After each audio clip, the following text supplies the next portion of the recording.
So yan guys, nagluluto ako ng, ayan, ginisa ko na yung taba ng karne ng baka. Plus itong patani na binalatan ko kanina habang nag-light ako. Then itong karne niya, igigisa ko lang siya. Plus itong chima. Ayan.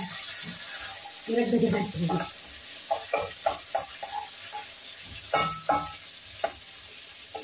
So, itong chima na to ang nilalagay ko. Ayan.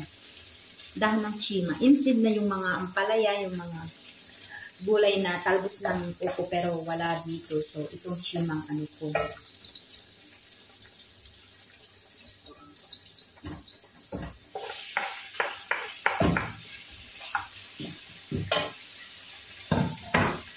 Gigisa natin siya.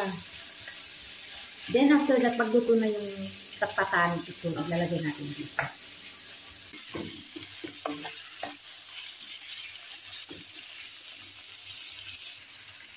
Tapos ito naman yung patani. Ayan.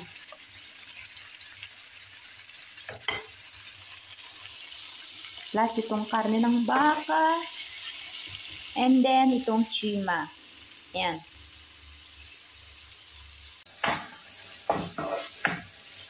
So, gisa-gisa na lang natin ito. Then, after that, igigisa ko din siya ng kamatis. So, ito yung pang-dinner namin.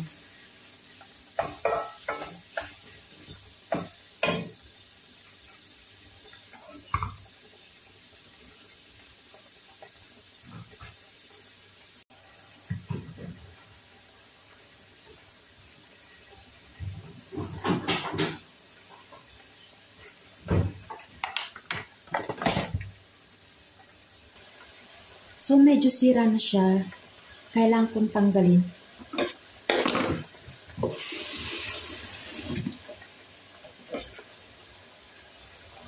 Kasi sayang pag itatapon natin. Yan. Tinanggal ko yung sira niya para hindi masayang itong isa. Yan. Yung kalahati lang.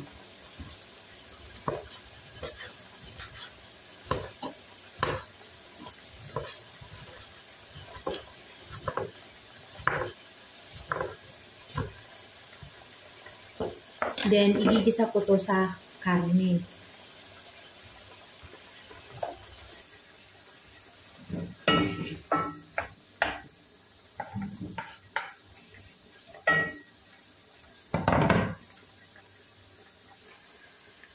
Plus itong sibuyas.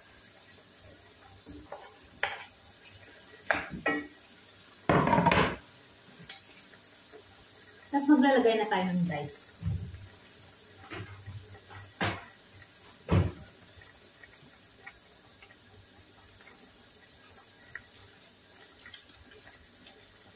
Dalawang rice cube ang nilagay ko.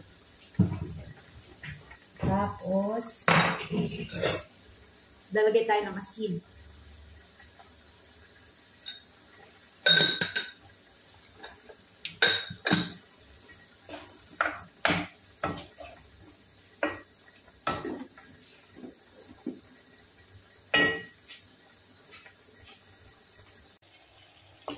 So, ayan. Ito na siya.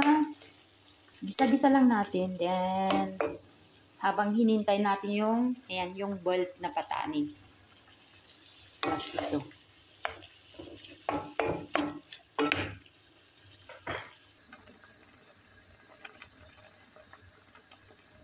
So, ayan. Waiting ko na lang na maluluto yung karne ng baka tsaka yung binalatan ko na patani kanina. Then, later that, mayang gabi ko na lang ilalagay yung sahog niya, yung chima. Then, kasi pag lulutuin ko na yung gulay niya, ano na. So, mas magandang sa gabi ko na lang siya. Kasi pang dinner namin ito. Then, para sa mga bata, ano na lang, fried na lang ako yung bastard chindi fish, tsaka yung fried egg, tsaka yung hotdog. Yun na lang lulutong pang dinner nila dahil hindi pa nila masyadong gusto ito, yung patani. So, guys, see you again sa next vlog ko. Ayan, next time ulit guys. Thank you for watching.